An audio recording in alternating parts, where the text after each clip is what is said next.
The next slide that you have is, you went on to say, you wrapped this up, going back to the previous slide. The Bible doesn't really say what their narrative teaches.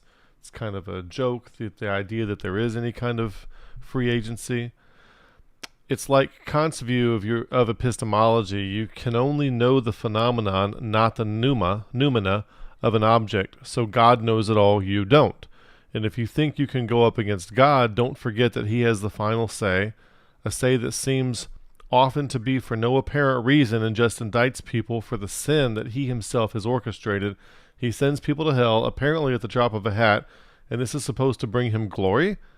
This Calvinistic model is certainly an anthropomorphic projection at its very core, as is evident in the borrowing model of power. If you have any comments on that before we... It's pretty similar to the narcissist, that God has the final say. There's no interactive reality with God that helps me to discover truth.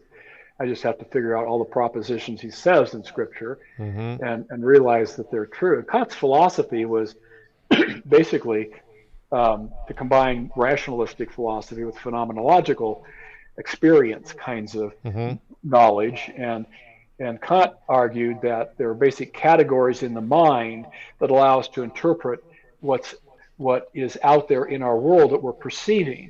So if I see a tree, it's because I have a categorical, pre-designed way of looking at the world, but I don't know the reality. I can't know the reality of a tree, the noumena. I can only know the phenomenon that's coming my way. And so, so in Calvinism, there's no noumena. There's no sense in which we get into this with God in terms of discerning truth and the joy of figuring out how we collaborate with God to understand what he wants in our life and his will for our life. All we have is our ability to shut up, borrow power, and if we think we have anything to say, that God determined it anyway, we don't. We just don't. So there's no personhood, there's no mind, there's no epistemology that's relevant in me gaining wisdom. I'm not a gainer of wisdom in my life, in the sense that I've submitted to God's presence, his word, his involvement in my life to better understand him and his message to me specifically and his message to the world. There's no reason to think of it that way because I'm not really on that path. And it's sickening to me. It just, what it turns God into and what it turns me into. But see, God needs me to believe all that for him to be sovereign. I want to say that again. And he needs you to explain it. He needs the Calvinist to explain it because he didn't do a very good job in Scripture. Correct. In fact, he screwed up in Scripture royally. Yeah. He has things like John 3:16. He has there's so many scriptures that God has somehow messed up through his apostles and through the writers of the Gospel and the Old Testament prophets. He's so messed that up that we can't even understand what he meant by covenant. He's incapable of using the words all, every, or world in a way that makes sense to anybody. You have to have a Calvinist to explain him because he didn't know what he was talking about. Right. He's got his own deceptive secrets that he gives to only the few. The next one is, so what's the psychology of it all? When we're, say, 9 years old, our fathers and mothers are seen as having some kind of absolute power that makes us feel safe. And therefore, in a sense, we identify with our fathers and borrow their power in our experiences of ourselves. It leaves us feeling less helpless and vulnerable as we grow up with our actual individuated identities. That need to borrow adult power diminishes in favor of our own ability to make confident decisions on our own. You can see this in a variety of arenas in life, such as sports teams. When your favorite team wins the World Series or when your football team wins the Super Bowl, etc., you feel a sense of inflated energy and you revel in the power of your team. You feel the power of victory inside yourself, and quite the opposite when they lose. This isn't a bad thing unless it's the only way you feel powerful and confident. And I think you had already hit on some of this earlier. Yeah, quite a bit of it. Borrowing power, by the way, is somewhat synonymous with borrowing identity. They're kind of they're kind of close cousins, because once I borrow enough power, then I have an identity. So if my sports team wins, if the Broncos win in Colorado here, the Super Bowl, I'm going to feel pretty elated. I will. Well, I hear sports teams always talk about, we got to touch. I hear a fan.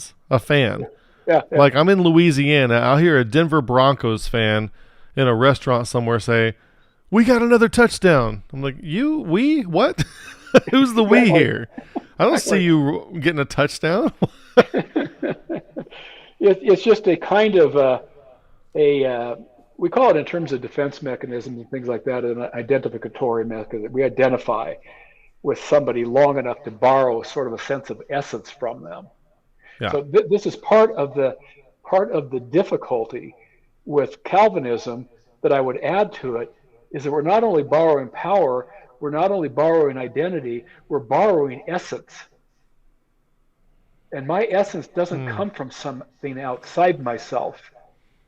My essence comes from an interactive process with God, for sure, and how he made me and how he called me. But the essential aspect of my being, my personhood, doesn't come from borrowing it from somebody else. And that's what happens. Your whole sense of being and your identity. This is a serious thing. Right, if I'm only happy if the Denver Broncos win, and I'm depressed the rest of the year, and some people are, that's psychopathology. That's because my essence has been dwindled down to my identity to one thing. I'm a character disordered person in that sense.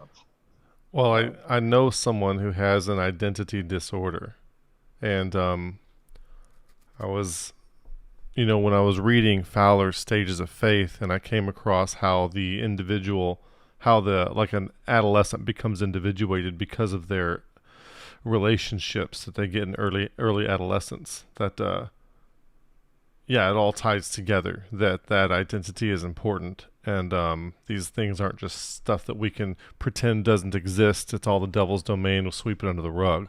There's certain developmental things that need to be very seriously considered with how we identify, how we individuate ourselves. Well, one thing I would add too, Kevin, in that process is that I did say around the Calvinist in the home, is that he, and again it could be she, but I'm talking about the father, narcissistic personality disorder. He creates his own power by using people. And we call them, and I know you know this terminology, but somebody becomes a source of their narcissistic supplies. They have to get it from somewhere because they don't have an essence really inside themselves. They're very bankrupt within themselves ultimately. So they have to find disciples, people that will go along with them. That's why a Calvinistic pastor has to preach this to their congregation, because they're a source of his narcissistic supplies, even if he's not a narcissist at the top of the list, the top of the heap. You're gathering power from your identification with somebody that feeds your sense of personhood as perfect and whole in and of yourself. You need that from somebody. So you end up with followers and cults that have no identity, and they love it because now they can absorb the cult leaders, borrow his power, but then he borrows back from them. So, Calvinism needs disciples that have no certain sense of self in the development of their own wisdom and epistemologies to feed themselves and control the church and how it goes. That's why you got these stealth Calvinists that come in, because they want that. They want that kind of power in their lives, because it's sort of like watering a garden. You water it with falsehood about that person, and some of them are really charismatic and get you to really get sucked into the domain there. But that's probably all I would add to. Yeah, there's so much is coming to mind, like how the concept of a devouring mother, how somebody with that kind of mentality might prey on a child whose identity isn't fully formed yet, who needs to borrow power from their parents, and to start getting narcissistic supply from one's own kids. Yeah. And I say this thing on my channel a lot, and it's kind of half joke, but I kind of mean it. Is like, nobody ever came into Calvinism who was already theologically sound, who had a course in hermeneutics, that kind of thing. There's always some kind of vulnerability that's being exploited when they get pulled into an ideology like that. And it's almost like it's preying. It's an ideology that preys on the identity underdeveloped people. People who have a healthy sense of themselves. I'll use my wife as an example. When Calvinism was explained to her, she's like, well, why would anybody ever evangelize? That's stupid. And it's like, that's all. She's done with it. There's nothing to suck her in because she has a healthy sense of self. But when someone doesn't have a healthy sense of self, they can get pulled into this, and this seems like to be a downward spiraling, reciprocal narrowing of giving and taking until it's all drained out kind of thing. Whereas in a good, healthy relationship, you have a reciprocal opening where you're both broadening and causing each other to bloom. The Calvinist and the narcissistic supply from his audience, they are reciprocally draining each other down into some kind of, that's the visual I had, down into some kind of a drain of identitylessness. That can get into the topic of energetics too, which isn't our topic today, but there's an energy that goes with that. A debilitating energy when you're the source of somebody's narcissistic supplies and not your own, within your own essence. So there's an energy in your marriage. You and Paul have a marriage that if I was a fly on the wall for a couple of weeks, I could tell you what that energy felt like to me, that you've learned to have with each other. So the ultimate energy we want to live in is that those energies provided by God's grace through His Word and His Spirit, and the aliveness we feel when we really come to love the Lord and we're engaged in that kind of relationship with Him. That really is a fullness, that's amazing.